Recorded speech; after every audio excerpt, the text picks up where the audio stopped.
Our research is exploring driving habits and quality of life in older adults, and this was conducted by Sarah Brown, Aslan Dehart, Brittany Moretz, Rebecca Obendorf, Connor Price, Courtney Rogers, and our research advisor, Dr. Edward Collins. By the year 2050, the population of older adults is to double, making up at least 20% of the U.S. population, with 1 in every 4 licensed drivers being above the age of 65. There is limited research in describing the values and beliefs older adults hold in the ability to drive and how those presumptions positively impact their perception of quality of life during the aging process. The purpose of this study is to investigate the personal experiences of drivers 65 and older and the impact driving has on their quality of life, daily occupations, roles, and routines. Our research is a qualitative phenomenological study. A phenomenological study attempts to understand people's perceptions, perspectives, experiences, and understandings of a particular situation. We recruited participants through local community centers in the Triad area using flyers and information sessions. Data was collected through a demographic questionnaire and a semi-structured in-person interview, and interview transcripts were analyzed using inductive content data analysis. 13 participants were included in our research study, and each participant was asked to fill out a survey about demographics and driving habits. 11 of our participants were female, and 2 were male, with their ages ranging from 66 years old to 87 years old. 11 participants were Caucasian, and 2 were African American, and a majority of our participants identified as being widowed. 3 themes emerged from our study, which included driving its independence with mobility and flexibility as sub-themes. Second theme is driving adds joy to your life with occupational engagement and role fulfillment, as well as social participation as the sub-themes. And our third theme, if we didn't drive, we'd have to modify our living, with the sub-theme of safety precautions and emotions and reactions. Our first theme, driving its independence, arose when participants were asked what driving means to them.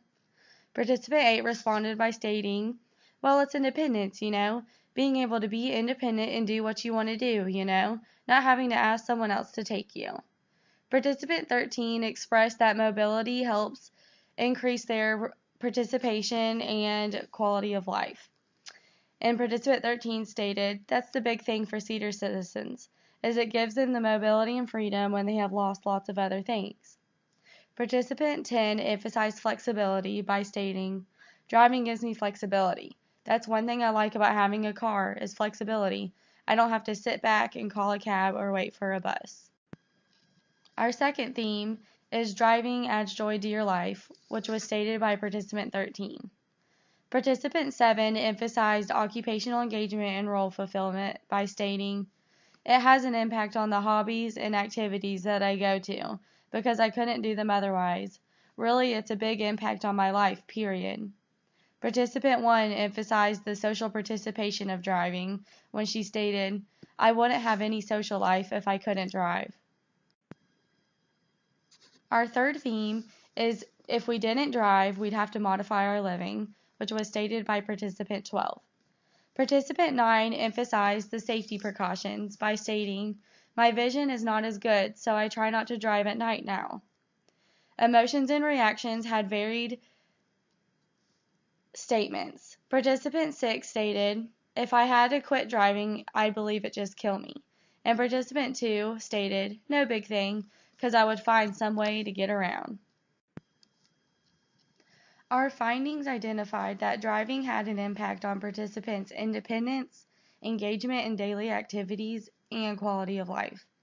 Participants reported awareness of deficits and the impact that driving cessation would have on their activity level. However, most did express preparation for this life event, and an emphasis on emotions was present throughout the study. This study raises awareness of the driving cessation challenges that older adults face. It is an important area for occupational therapists to address with our clients early on, and OTs can help clients prepare for driving cessation through exploring options and resources, addressing the psychosocial aspect of driving cessation, and finding different ways to engage in occupations once driving is no longer an option. The purpose of our study is to gather experiences from individuals 65 and older to determine how driving impacts their occupations, roles, routines, and quality of life. Driving enhances independence, quality of life, role fulfillment, occupational engagement, and social participation. Older adults 65 and older have varying emotions and reactions towards driving cessation. Occupational therapists can play a role in helping maintain independence and quality of life in older adults who are currently driving and help prepare them for driving cessation. As occupational therapists, we take a holistic approach and we can talk about driving cessation early on so that this topic is not so difficult for older adults to understand once they get to a point where they can no longer drive.